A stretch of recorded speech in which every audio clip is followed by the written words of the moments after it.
Este é o domingo de Páscoa, um dia de gratidão e lembrança em honra à expiação e ressurreição de nosso Salvador Jesus Cristo por toda a humanidade. Nós o adoramos. Somos gratos por nossa liberdade de religião, liberdade de reunião, liberdade de expressão e pelo nosso direito ao arbítrio concedido por Deus. Como os profetas previram em relação a estes últimos dias nos quais vivemos, muitos estão confusos sobre quem somos e no que acreditamos. Alguns são caluniadores e sem amor para com os bons. Outros ao mal chamam bem e ao bem mal, e fazem das trevas luz e da luz trevas.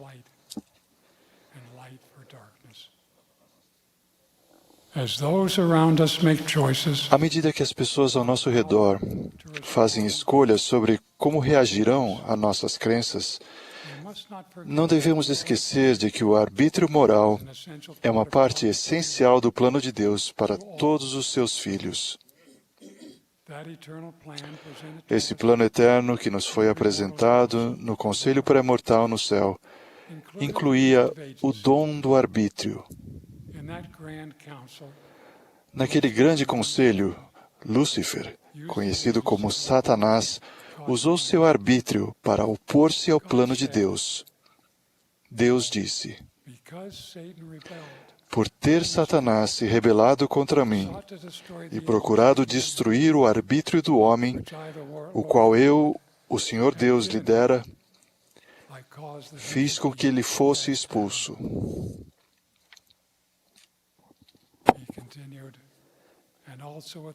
E também, uma terça parte das hostes do céu, ele afastou de mim por causa do arbítrio que possuíam.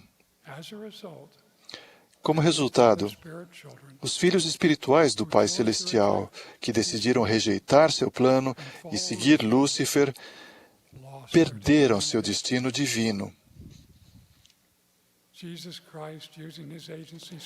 Jesus Cristo, usando seu arbítrio, disse: eis-me aqui, envia-me.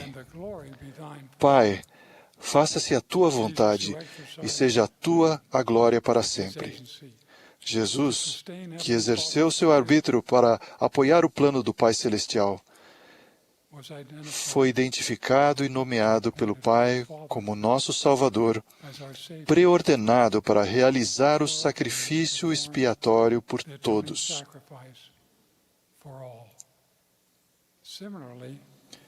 Da mesma forma, o exercício de nosso arbítrio para guardar os mandamentos nos possibilita que entendamos plenamente quem somos e recebamos todas as bênçãos que nosso Pai Celestial possui, inclusive a oportunidade de ter um corpo, de progredir, de sentir alegria, de ter uma família e de herdar a vida eterna.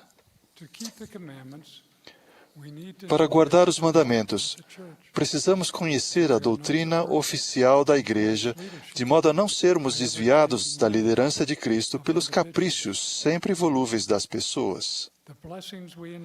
As bênçãos que desfrutamos hoje devem-se ao fato de termos feito a escolha de seguir o Salvador antes dessa vida. Para todos os que ouvem ou leem estas palavras, sejam vocês quem forem, e seja qual for o seu passado, lembrem-se disto. Não é tarde demais para fazer essa mesma escolha novamente e segui-lo. Por meio de nossa fé em Jesus Cristo, crendo em sua expiação, arrependendo-nos de nossos pecados e sendo batizados, podemos então receber o sublime dom do Espírito Santo.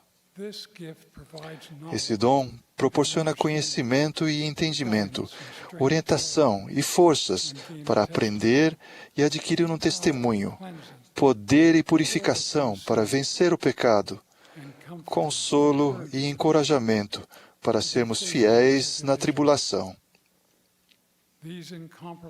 Essas incomparáveis bênçãos do Espírito aumentam nossa liberdade e poder para fazer o que é certo. Porque onde está o Espírito do Senhor, aí há liberdade. Ao trilharmos o caminho da liberdade espiritual nestes últimos dias, devemos entender que o uso fiel de nosso arbítrio depende de termos liberdade religiosa. Já sabemos que Satanás não quer que tenhamos essa liberdade. Ele tentou destruir o arbítrio no céu e agora, na terra, está ferozmente minando, opondo-se e disseminando confusão sobre a liberdade religiosa. O que é e por que é essencial para a nossa vida espiritual e para a nossa salvação. Há 4 pedras angulares da liberdade religiosa que nós, como santos dos últimos dias, precisamos proteger e das quais dependemos. A primeira é a liberdade de crer. Ninguém deve ser criticado, perseguido ou atacado por pessoas ou governos pelas coisas nas quais acredita em relação a Deus. Uma antiga declaração de nossas crenças referente à liberdade religiosa declara: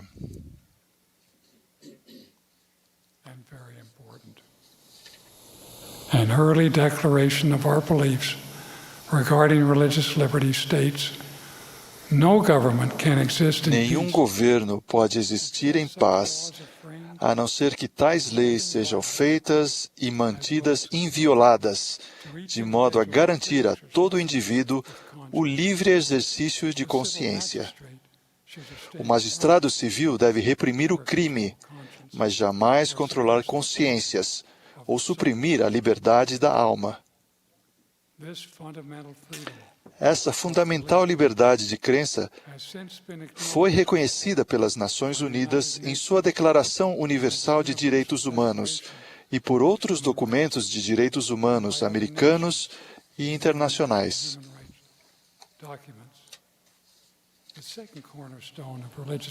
A segunda pedra angular da liberdade religiosa é a liberdade para compartilhar nossa fé e nossas crenças com outros. O Senhor nos ordenou: ensinai o Evangelho a vossos filhos, assentado em tua casa. Ele também disse a seus discípulos: ide por todo o mundo, pregai o Evangelho a toda criatura. Como pais, missionários de tempo integral e membros missionários, dependemos da liberdade religiosa para ensinar a doutrina do Senhor em nossa família e no mundo inteiro. A terceira pedra angular da liberdade religiosa é a liberdade para formar uma organização religiosa e uma igreja e para adorar pacificamente com outros. A 11ª regra de fé declara: pretendemos o privilégio de adorar a Deus Todo-Poderoso de acordo com os ditames de nossa própria consciência e concedemos a todos os homens o mesmo privilégio, deixando-os adorar como, onde ou o que desejarem. Os documentos de direitos humanos e muitas constituições nacionais apoiam esse princípio. A 4ª pedra angular da liberdade religiosa é a liberdade de viver nossa fé, o livre exercício da religião, não apenas no lar e na capela, mas também em locais públicos. O Senhor não nos ordenou apenas a orar em particular, mas também a ir e fazer resplandecer a nossa luz diante dos homens, para que vejam as nossas boas obras e glorifiquem a nosso Pai que está nos céus.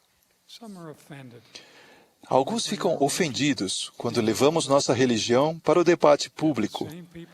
Mas essas mesmas pessoas que insistem em dizer que seus pontos de vista e suas ações devem ser tolerados na sociedade, geralmente hesitam muito em conceder essa mesma tolerância aos fiéis religiosos, que também desejam que seus pontos de vista e suas ações sejam tolerados. A falta de respeito generalizada pelos pontos de vista religiosos está rapidamente se transformando em intolerância social e política pelas pessoas e instituições religiosas. Ao enfrentarmos uma pressão cada vez maior para curvar-nos aos padrões seculares, abdicar de nossa liberdade religiosa e comprometer nosso arbítrio, reflitam sobre o que o livro de Mórmon ensina sobre nossas responsabilidades. No livro de Alma, lemos a respeito de Anne Lee, um homem muito astuto e um homem iníquo que procurava tornar-se rei do povo e privá-los-ia de seus direitos e privilégios, e isso foi alarmante para o povo da igreja. Eles tinham sido ensinados pelo rei Mosias a erguer a voz para defender o que achassem direito. Portanto, o povo se reuniu em toda a terra, cada um segundo a sua opinião, a favor ou contra Anne Lee, em grupos separados, havendo muitas disputas entre eles.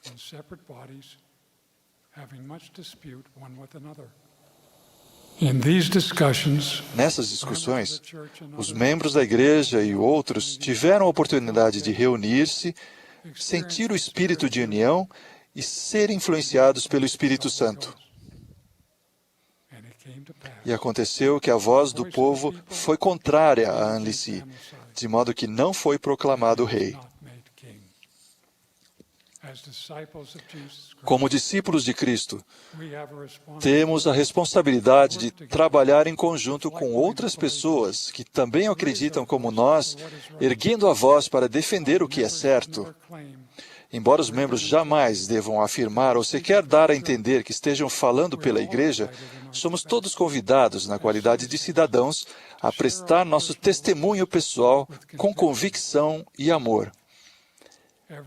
Cada um segundo a sua própria opinião. O profeta Joseph Smith disse: declaro destemidamente perante o céu que estou igualmente pronto para morrer em defesa dos direitos de um presbiteriano, um batista ou um bom homem de qualquer outra denominação, assim como por um mórmon, porque o mesmo princípio que destruiria os direitos dos santos dos últimos dias também destruiria os direitos dos católicos romanos ou de qualquer outra denominação que venha a ser impopular ou demasiadamente fraca para defender-se. É o amor pela liberdade que inspira minha alma, a liberdade civil e religiosa para toda a raça humana.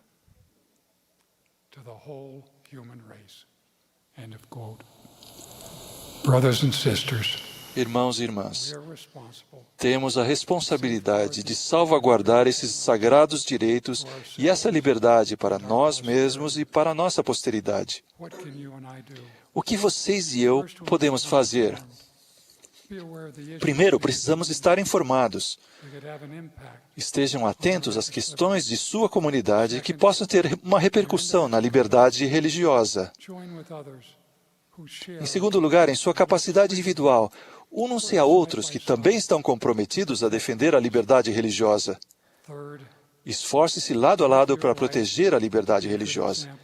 Em terceiro lugar, vivam de modo a ser um bom exemplo daquilo em que acreditam, em palavras e em ações. O modo como vivemos nossa religião é bem mais importante do que o que possamos dizer a respeito dela. A segunda vinda de nosso Salvador está se aproximando. Não demoremos em defender esta grande causa. Lembre-se do capitão Moroni, que ergueu o estandarte da liberdade, no qual estavam inscritas as palavras: em lembrança de nosso Deus, nossa religião e nossa liberdade, e nossa paz, nossas esposas e nossos filhos. Lembremos-nos da reação das pessoas. Exercendo seu arbítrio, o povo se aproximou com o convênio de agir. Meus amados irmãos e irmãs, não andem. Corram. Corram para receber as bênçãos do arbítrio, seguindo o Espírito Santo e exercendo a liberdade que Deus nos concedeu para fazermos sua vontade. I bear my special Presto meu testemunho especial de que Jesus Cristo usou seu arbítrio Christ para fazer a vontade de nosso Pai to Celestial. our Father's will. Of our Savior we sing, A respeito de nosso Salvador, precious blood cantamos: he freely spilled. seu sangue pelos homens deu e assim nos libertou. And because he did, E por ele ter feito isso, this opportunity temos a oportunidade inestimável de escolher a liberdade e a vida eterna por meio do poder e das bênçãos de sua expiação. we freely choose. Que escolhamos livremente segui-lo hoje e sempre é minha oração em seu santo nome, Even Jesus. sim, Jesus Cristo. Amen. Amém.